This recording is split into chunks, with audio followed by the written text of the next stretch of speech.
Real Country 1430 AM and 107.3 FM WRDN. This is the WRDN Morning Farm Report. I'm Brian Winnikins. And joining us this morning is Blaine Knutson. He's the FSA Executive Director as we get an update on some of the things going on with FSA. Thank you to our newsmaker sponsors, including Elsivia Co-op, Compeer Financial, Osteoplastics, Cannabis Silo, the Animal Wellness Center of Buffalo Valley, and Synergy Co-op.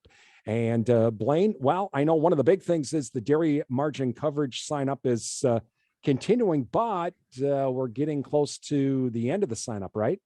Yes, the deadline is coming up here pretty fast, December 9th, 2022. We still got more producers than I'd like that we need to get stuff back from. So just kind of doing a reach out here to highlight a couple of things about the program, make sure the producers are aware of it. And if they have questions, they can call us. Just kind of jumping right into it. This program's voluntarily, and it provides risk management coverage that will pay when the difference between the national milk price and the average cost of feed falls below the coverage level selected by the producer. Coverage level starts at $9.50 and goes down all the way down to $4. So it's really, you can pick at which levels you want to get covered at. And then there is an online payment predictor that calculates all the way out to 2023. And has some pretty interesting data in there. So if any producers are interested, I just encourage them to call the office and we can help get them that link, or we can pull it up for them and go through that with them. So when producers have to sign up, I mean, how difficult is it to sign up? Is it pretty easy? Do they have to have certain information? I'm sure milk production is one of them, but yep, milk production. Yeah, you hit it right on the mark there. The milk production, which we most likely already have because this is a continuing program from previous years. So we have all of that kind of preloaded into our system.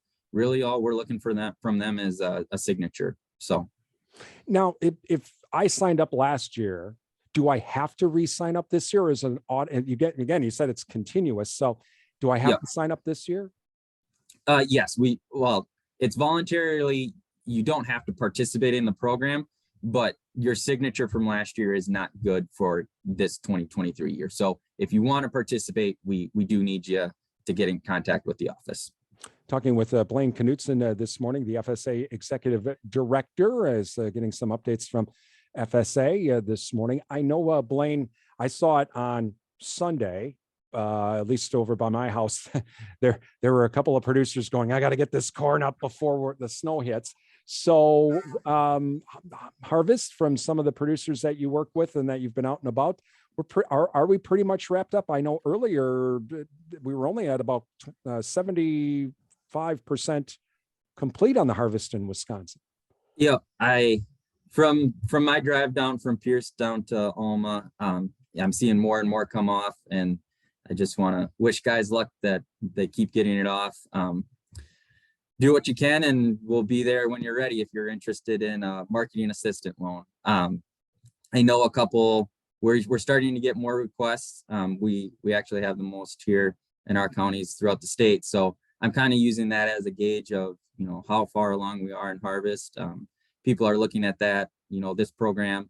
It's a good program to help producers look at their end of year numbers, how they want to go into the next year for 2023. Kind of the basics of the program is it can help provide interim financing to meet the cash flows of the new year. If you want to put down payments down on some of your fertilizers, stuff like that, or if you got some land payments coming up, it's a great option for that. Just going into it a little bit, the commodity, from what we see around the area, it's a lot of corn and beans. Those can be stored on the farm or in a certified warehouse. Producer must have produced the crop this year and then continue to hold the beneficial interest. Loans have a maturity date of 9 months. And then, like I said before, it's a great option when considering that end of year finances. If you are interested in getting the loan before the end of the 2022 calendar year, we would just really appreciate you getting in contact with us sooner rather than later. We can get all the documents ready to go, but you don't have to sign it until you are ready. So we can have everything ready to go. You call in towards the end there and say, yep, I talked to my accountant and I do need to get some added. So we can get the document signed that day and we'll get it pushed out within the end of the day if everything goes smoothly.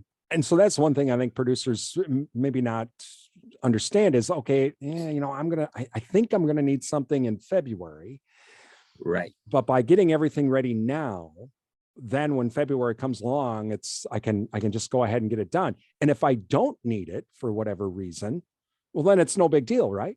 Yep. No problem. We just withdraw the application and we move on to the next program or get ready for next year. Pretty much the same thing. Talking with Blaine Knutson this morning with he's the executive director of the FSA, getting some updates on some of the programs with FSA. I know there's the PLC, the ARC, there's all kinds of other different programs, and that's going to be for later in the spring, right? Yes, I'm hoping to do a segment with you in the coming weeks, but yes, we'll have more information to come on that.